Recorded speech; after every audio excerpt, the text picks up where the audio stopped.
This lighting is something.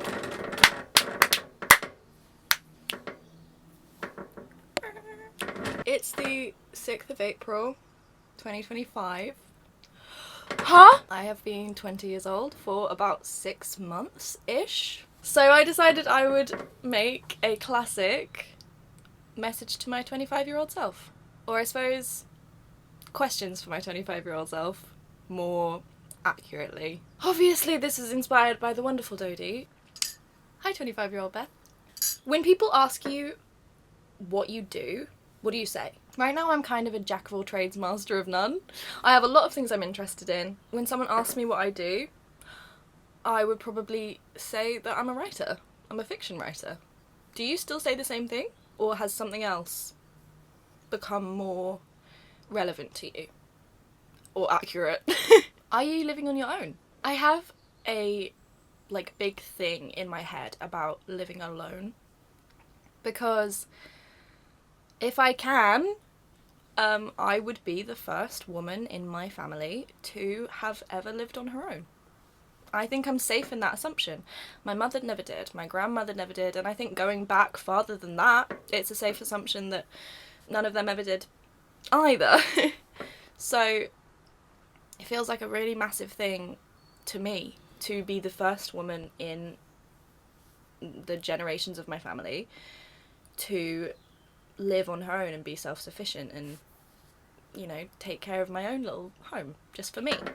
That feels like a really big thing. Have you done it? Don't worry if you haven't. You're only 25. Did you publish the novel? Have you published the novel? Do people like the novel? Do they like it? Have you published more after that? Are we writing the kind of things that we want to be writing? Say yes! Please be! When I was 13 years old, I wrote a letter to my 25-year-old self.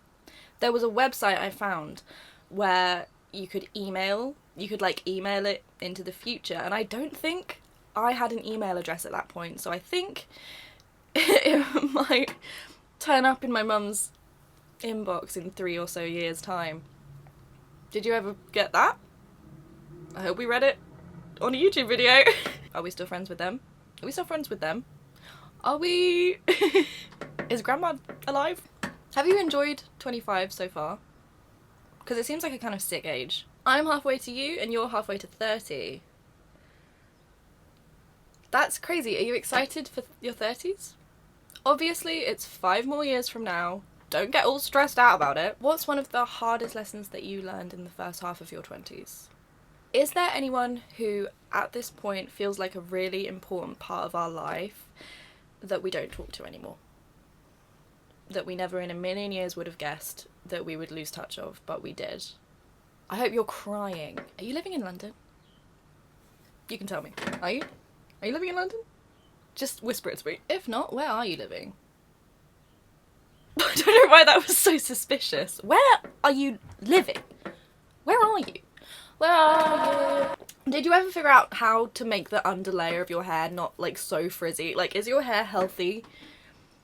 Please! Almost a year ago now, I went to Canada on my own, and it was the craziest, something that you could never think of yourself doing in a million years. Me! Going to an airport on my own and flying thousands of miles. It was the craziest, best 2 weeks of my life. I love you so much, Nat. Thank you so much for having me. Thank your parents for having me. Did you go back? Where else have you been? Have you been more cool places? Ah! Have you met more of your friends? Ah! Oh, I have such a love-hate relationship with the future, because as much as I think about the barreling forward train of death that comes to us all, I'm also realistic about the fact that I'm not actually at death's door. I'm 20 now, in 5 years I'm gonna be 25. That's that's nothing. And I know that the older I get, the more cool things I'm gonna do. So that's sick. Yeah. Have you met Dodie? Met her? Either meet and greet style or as a musician? I'm actually manifesting. I think that's everything. Woof.